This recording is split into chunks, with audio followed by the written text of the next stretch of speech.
이번 시간에는 후고구려를 세운 궁예에 대해 알아보기로 했습니다.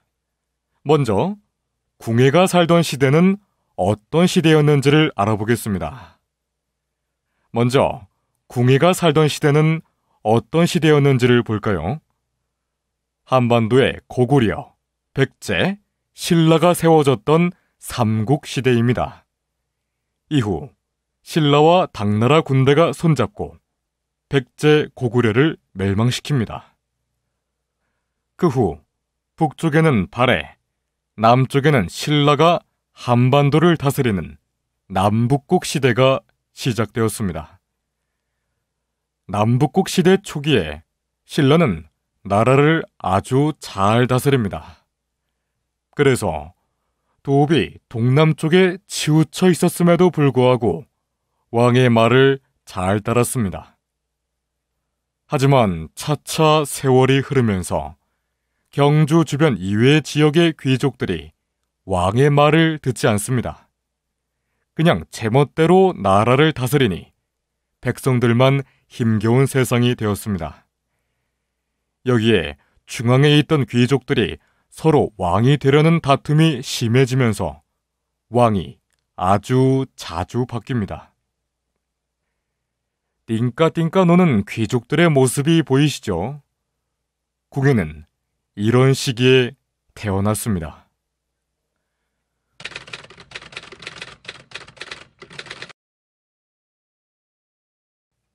궁예는 신랑 허난왕이나 경문왕의 아들이라고 이야기가 전해지고 있습니다.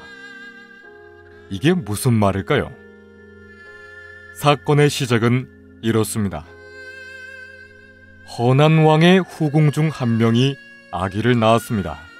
그때 하늘에서 흰 빛이 내려오더니 궁의 안쪽까지 비추었습니다. 사람들이 기이하게 여기던 이때 아기의 입속을 살피던 시녀가 깜짝 놀랍니다. 어느 정도 자라야 나오는 이가 갓 태어난 아기의 입에서 발견되었기 때문입니다. 깜짝 놀란 시녀는 곧 왕에게 고하였고, 이런 징조가 불길하다는 신하들의 주장에 따라 왕은 갓난 아기를 죽이라고 명령했습니다. 안타깝지만 후궁에게서 아기를 빼앗은 군인들이 아기를 높은 성벽에서 던졌습니다. 다행히도 유모가 몰래 성벽 아래서 던져진 아기를 받은 덕분에 목숨은 건졌지만 유모의 손가락에 찔려 한쪽 눈을 잃고 말았습니다. 확인된 사실은 아니지만 이런 이유 때문인지 궁예는 신라를 몹시 싫어했다고 합니다. 그래서 신라의 왕자라는 소문을 믿게 된 것이죠.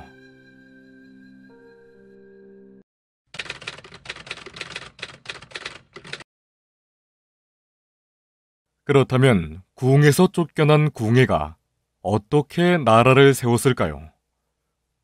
궁에서 멀리 떨어진 곳에서 자라던 궁예는 유모로부터 출생의 비밀을 듣게 됩니다.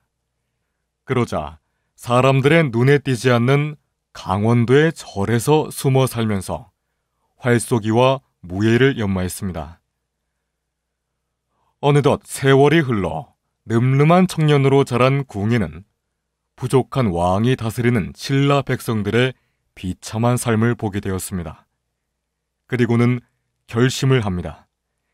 새로운 나라를 세워 이들을 구해야겠다는 결심을 실행하기 위해서 고민하던 궁예는 신라 북쪽에서 세력을 키우던 양기를 찾아갔습니다. 궁예의 비범함을 한눈에 알아본 양길은 궁예에게 군사를 내어주며 세력을 넓히도록 했습니다. 여러 전투에서 뛰어난 활약을 보이며 많은 지역을 손에 넣은 궁예는 점령한 지역에서 얻은 물건들을 부하들과 공평히 나누었습니다. 용감한 데다가 마음도 넉넉했던 궁예의 소문이 여러 지역에 전해지자 궁예의 밑으로 많은 농민군들이 모여들었습니다.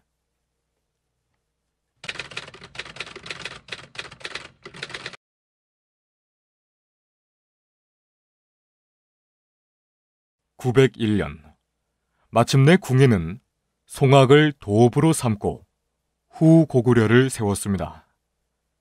그런데 왜 멸망한 고구려의 이름을 따서 나라 이름을 지었을까요? 궁예는 옛 고구려 땅에 살던 사람들의 마음을 얻고자 고구려를 잇는 나라라는 의미의 후고구려로 이름을 지었던 것입니다.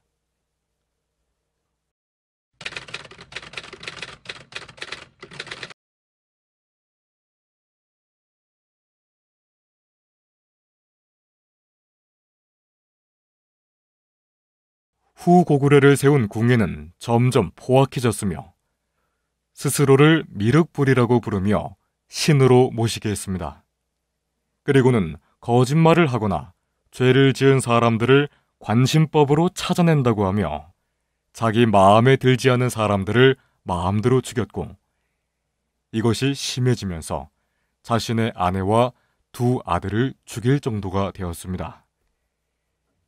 이를 보다 못한 왕건의 무리들이 궁예를 쫓아내고 왕건을 왕으로 추대했습니다. 이렇게 쫓겨난 궁예는 역사에서 폭군으로 평가되고 있습니다.